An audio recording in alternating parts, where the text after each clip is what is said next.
Springs Park in Benton Harbor, Michigan. You all know me as Tommy Tombstone. You already know that. I don't know why I need to tell you. We got Randy's Real Paranormal. How's it going? We got Drew Ellsworth from Living Histories Mysteries and other people. Assorted crew. A great crew tonight. And we have Debbie here from Eastman Springs Park, and she's going to give us a epic tour of the whole place and tell us about the spooky things within this location. So without further ado, I'll give it to Debbie. Okay. Well, the property you're standing on was part of the House of David. We call it Eden Springs because that was the original name of this part of the amusement park that the House of David operated. They opened in 1908. It ran until about 1973 regularly, and then had events and concerts and stuff up till about 1980, and then it was completely closed down and let go back to nature. So it sat until 2009 when the current owner got the property and we started clearing brush. The reason we first invited a paranormal team here was because we were all having experiences, and we thought, were we breathing in too much lead paint? Are we imagining things? What? Are we exhausted, heat stroke? What? We were hearing voices and seeing things and figures, all kinds of stuff. Doors opening and closing. And so ever since, we've kind of continued to invite teams in to see what kind of evidence they can find about what it is we're experiencing. Prior to the House of David, this property was owned by Colonel Eastman, a Civil War colonel. Before that, we don't really know other than Native Americans lived here and considered it to be a holy place. The springs run all year around, they never freeze, and they wintered here. The tribes wintered here. They summered up at Mackinac Island, and they wintered down here. So there's an extensive history of people being here, of spiritual, happenings. So we'll get into more of that as we walk around, and I'll tell you stories about things we've experienced. We're going to start here in the engine house. This was the only building that existed when Colonel Eastman bought the property right after the Civil War. And I say Colonel Eastman, but really his wife bought it, Elizabeth, who was the first Caucasian woman or baby born on Mackinac Island. That's where she was from. She owned this property, which was very rare. And if we read the land contract, it says Elizabeth, he, and it refers to her as a he through the whole thing because women so rarely own property. So anyway, this building, the front part is newer. It's probably from about the 30s, but the back part that we'll go into is the part that was here. And you'll see the beams, the beams and everything. Are we ready? Yeah. Let's start. Let's do it. All right. You're gonna hear this bam, bam, bam on this side door right here. Oh crap. So I got up, I went over, opened the door. Nobody there. No footprints in the snow. Nobody there. So I just went back to my work and continued on. Other things that have happened in here, that door will open by itself. And you can see it's not just easy to open by itself, it will move and open by itself. Another thing that happened in here was the bathroom. Was that the hat? Yeah. Hat story? That plastic hat is sitting there on that hook. And I was in here, I was standing over by the green toolbox, another girl was standing right here. We're just talking. All of a sudden the hat from that hook came flying out and landed right here. I said, maybe it's time to go work outside now. Other things that happen, you'll frequently hear footsteps upstairs. Well, we'll wait to go up there till later because it's hot.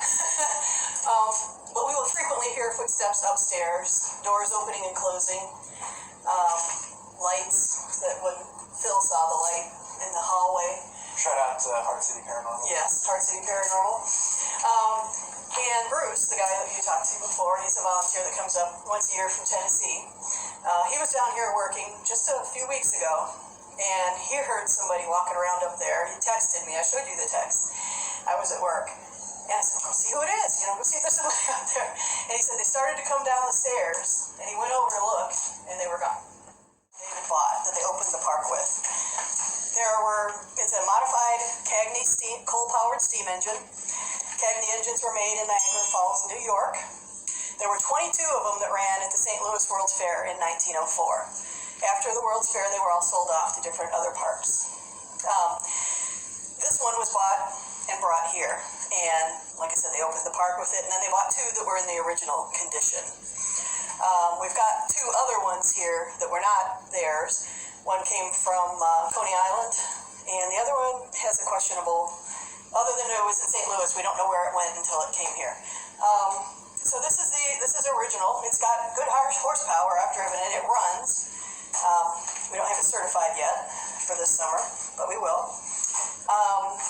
This one, it ran from 1908 until about 1950 or so.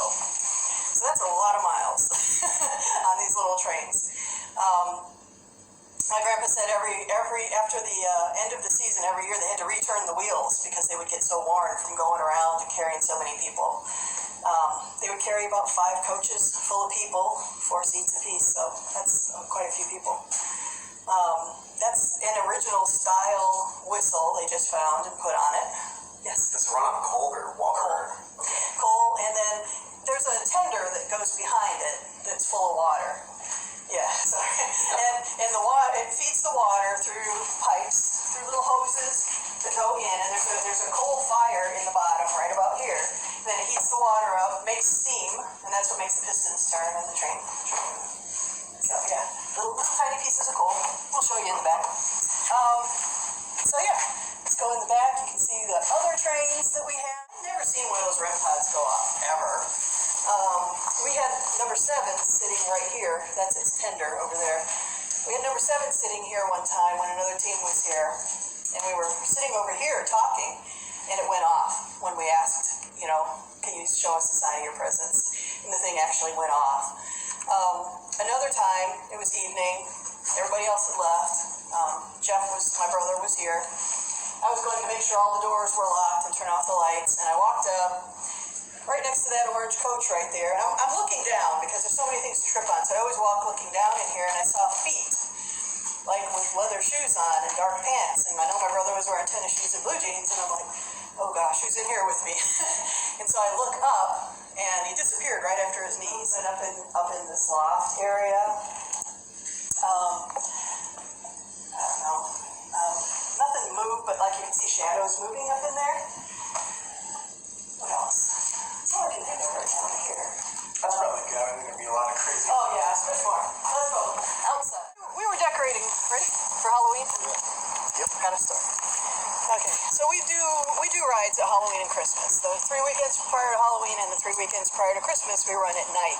So we decorate everything. We were out here decorating one night, and one of the girls had a little wagon, and she had like an LED lantern, like a railway lantern, and she had it on. And then all of a sudden she goes, who took my lantern? We're like, I got a flashlight. We're like, nobody. She started to get really mad at all of us. We're like, we didn't take your lantern, really, Well, 2 days later, we were out here decorating again, and there was a light up there in that tower. And there's no power in that old building, So I'm like, well, what is that light up there? And we opened up the door and went up, and her lantern was up there. Wow. I swear. Yeah, none of us took it either because we don't go up there. This building we were working on drywalling, and it was a really hot, humid day. I came out here for some, water. I was sitting down and I saw things moving around out there. There shouldn't have been anybody out there. And like black figures. And so I walked out there, nobody there. Another time I saw a black figure go from, there's a pine tree right there, and there's a bush across the track from it. I saw a figure go from behind the bush across the track and behind the pine tree and disappeared. And then there was another day where I saw a figure. It was like the trunk of a body in front of that orange building out there, and it moved unnaturally fast into the ravine. And this was before we had a medium, and a couple other people came in, and they believe there's an elemental that lives out there, something that was never human. It was here of the land before people showed up, and it plays tricks on you. He may have been the one that stole the lantern. We don't know. He will steal your tools if you're working and you set something down and you go to pick it up, it'll be gone. You find it somewhere where you weren't. We'll go in there in a minute and show you. But I was also out here one time in winter, and I was walking over that direction, and I saw a black figure that I thought it was like a deer. It had the body of a deer, but it was heavier. And it went across the tracks and disappeared into the ravine, and I went out there and I looked. and there were no tracks in the snow. Some people might call them fairies. Some people might call them will-o'-the-wisps. They're usually associated more with flashes of light that we usually see down the other way. But this area here, yeah, we've had a couple of mediums come in. One was Adam Wislick, the Black Swamp medium. You can look him up online. And he actually was the one that said that's what it was. And that's a prankster, and it's a trickster. He actually communicated with it when it was out here one day, and he was out here, and, he told it, basically, we can coexist. We're not going to try and make you leave, we can both exist in this space, and, and stuff. And so he was the one that labeled it the elemental, which makes sense. But, yeah, what it is exactly, we're not sure, but there's a lot that goes on in there, so, maybe you guys will get some evidence for us. Yeah, right. It's nothing here has ever been negative. There's not demonic sense or anything. I mean, this area was, considered holy by the Native Americans. The religious colony had it for all those years. It was always, very positive. There were stories. Before I started doing any tours or had any teams out here, I talked to the House of David and the City of David people to make sure it wouldn't offend them if we did this, And they were all for it because the spirituality and psychic and, that kind of thing is all part of their religion. And he told me, Ron Taylor at the City of David told me that back in the early days of the park, there was a member that went down into the ravine and he came running up to where Benjamin's house was. And he goes, Benjamin, there's people down here that they don't look right. There's something wrong with them. And he was really upset. And Benjamin says, don't worry, we have visitors here all the time. So that's over 100 years ago. Right. That they were experiencing stuff then. So how far back it goes, the elemental could have been here forever, Native American, we have had people sense things and hear things in the ravine, music and things that could be from some of them. So one time when we were running Halloween rides, I go down at dusk with a flashlight, make sure we let people walk around during the day, but at night we shoot them all out because there's no power, no lights or anything. So I had just done my sweep and I was coming back up and was crossing over the tracks right there, and one of the other volunteers goes, and I have one of those really powerful flashlights, she goes, you missed somebody, there's somebody up there on the bridge. And I swung my flashlight around onto the bridge, nobody there. And she'd never seen anything before. She didn't really kind of believe that things were happening. And she goes, I believe you now. One of the other teams that came out saw 3 people standing up in that part, looking down as they walked under. I've had other reports from visitors and stuff that they've seen people walking back and forth. Because the field over there by the cottage was a parking lot for people that came in from this side. And then they would walk over the bridge to either go to the restaurant or go down into the ravine to watch the shows or whatever. So a lot of people, walked back and forth. So we've seen several instances of that, as well as people, there's a staircase here. Somebody walks from that staircase over there towards where the old entry used to be. So that's been seen too. This stage, there were 3 different stages. This one was built in 1933. So we had a brush fire, or bonfire, going right over there. And I came in again after work one night, and I wanted to check on it, make sure everything was okay. And as I'm walking down this road, just as we just did, I saw a huge black, it was like the size of, I would say, a bear or something. I don't know. It came up out of the creek. It walked up the side, jumped in the middle of the road, jumped up the hill, and disappeared into the woods. And I'm like, really? Again, I'm by myself, down here, what did I see, right? So I walked down there to see if I could see any footprints, anything wet. Like, if an animal had been in the creek, or a dog, or anything, you would have footprints, if it was wet. No sign of anything having disturbed the brush, or anything. But I saw it go up that way. So I don't know what it was. So was he a big man himself? There was also a report of them seeing people standing up on the trestle, which, as you can tell, is not exactly stable. But somebody saw 3 or 4 people they said looked like House of David members up on the trestle when they were down here one day. They all wear a certain uniform. They would wear dark pants with usually a light shirt, like a business shirt buttoned down, usually long sleeves, and a cap, like a newsboy cap type thing. Most of them wore that kind. Huh? Like the blinders. Yeah. Have some. So, and then there was another time when I was down here doing the sweep at Halloween, and there were 5 of them, walking down the road, right behind us, walked down the road, and I said, oh, it's time for you to go up, it's getting dark, and they're saying, and I had on a hoodie, a dark blue hoodie, zip up. She goes, were you just over there? There's a road that goes down, you can kind of see where it goes. I go, no, I just came from up there. She goes, you weren't just over there, and I'm like, no. She goes, there was somebody over there with the hood, and I couldn't see a face. They couldn't see a face. And I said, well, you guys go up there, go up at the top of the fountain, and I'm going to walk over there and see if there's any signs of anything being disturbed or anything, and there wasn't. She said, I walked right. We were up in the depot one day doing train rides, and this young girl, she's probably in her 20s, young lady. She comes walking up to her mom, and she goes, Mom, you got to come down here. I saw something. And I said, can I come? Because I wanted to know what they saw. Yeah, come on. So we walked down here. We went. There's a set of stairs right at the end of this rock wall that goes up that way. And she goes, Mom, go up there. And so the daughter and I waited at the bottom, and the mom got up to the landing. She turned around and said, what? Neither one of us had said a word. So we walked up there. She goes, what did you hear? And she says, I heard a woman's voice say, this is my house. Well, they'd never been here before. They didn't know there used to be a cottage up there. Right. So evidently, she didn't want somebody going up to her house. But that's why there's all these stairs that you'll see, is that there were cottages all along the road that you'll see at the top when we go up there. These are terraced seats that had benches where they could sit and listen to music from the grandstand and stuff. What kind of music?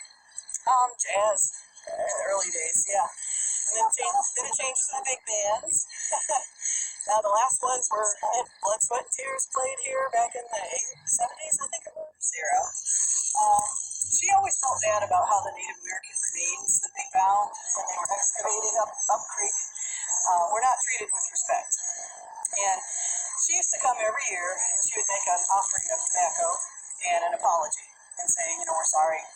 It wasn't with disrespect. We honor that this is your place and everything. And so she can't come anymore. She's not in that good of health. So when Heart City was here, we got some tobacco. And we came down to do it in her place. So I picked out a tree. I'll walk over to the tree in a minute.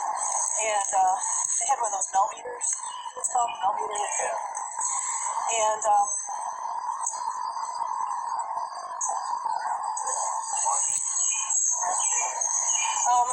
yeah, sometimes. So anyway, Phil from Heart City, he had something where we walked now. He had something like hit him in the chest. He felt something went through him. He didn't tell us till later. So we came down here, we went to the tree, and he said, okay, let's go ahead and do your. And he's got it on his Facebook page. And that meter went from nothing and maxed out on the side, and then came back. And there's no power, mind you. You saw the plug up there in the Ryan house. That's as close as there's power down here. One plug at the bottom of the fountain, but it's way over there. And it wasn't here then. And then I said some more, and it peaked again, and then something else, and then it was stopped.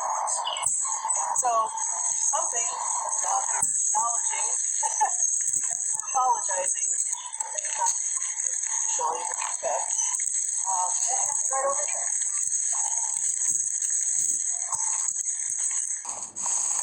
This area here is kind of unusual in that people that come down here, they either are repelled by the area in this way. They either don't want to go down there, they will turn around and go the other way, or they're drawn up that way to see what's going on over there. I don't know why. It could be the elemental if he's hanging around the lion house, maybe there's something on that. Could be something else altogether. I don't know. That's what we're trying. That's part of what we're trying to figure out. Is why some people turn around and say, I'm not going there. And other ones are drawn in that direction. So up that way, it's just the floor of the stream. Our property doesn't go much further than what you can see right here. You can go up on that little rise and look over if you want. Oh, there he goes. He's one that's drawn. Yeah. That's exactly what I did. Yeah. So it's either one way or the other. It's kind of similar to the jail people either look in or they walk right by, like fast too. So people do sense things even if they don't acknowledge it. Because I always watch when people walk around. That's why I wanted to grab and see if anything was walking between me and her. So, yeah, it's an interesting area down here. We had one medium psychic, I'm not sure what she was. She sensed something, and she was saying it's an alien. I highly doubt we got any graves down here, any kind of aliens. I think maybe she was, her mind was interpreting maybe that elemental, something she couldn't identify. That she, yeah, I think, and that's what in her mind it was. It's hard to say. That's what we're trying to figure out. What do we got down here? A lot of people do sense the Native American presence down here.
So you can go do the Lion House out on the other end of the property. I'm going to try to do some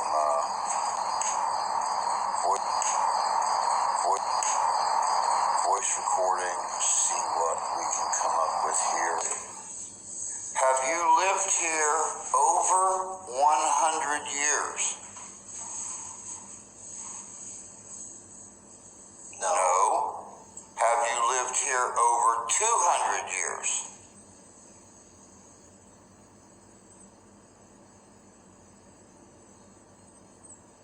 No. Have you lived here over 300 years?